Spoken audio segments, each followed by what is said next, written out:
Hello everyone, मी Supriya Shah.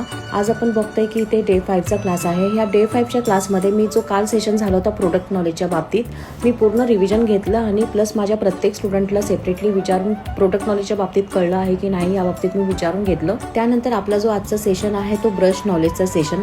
Brushes कोणत्या टाईपचे आहेत आणि त्याचं ॲप्लिकेशन कसं करायचं आहे, कोणत्या ब्रँडचे आपल्याला घ्यायला पाहिजे, ह्या सगळ्या बाबतीत मी ब्रश नॉलेजच्या बाबतीत मी माझ्या स्टुडंट्सला नॉलेज दिलेलं आहे। प्लस स्टुडंट्सला प्रत्येक ब्रशचं काम कुठे कसं ॲप्लिकेशन करायचं आहे, ब्लेंडिंग करायचं आहे ह्या बाबतीत पण समजावून सांगितलं। कारण जेव्हा आपण मेकअप करतो तेव्हा टूल्स पण आपले व्यवस्थित असणं खूप जास्त गरजेचं आहे। त्यामुळे पूर्ण डिटेल्स नॉलेज वेगवेगळ्या ब्रँडचे ब्रशेस मी माझ्या स्टुडंट्सला समजावून सांगितलेलं आहे।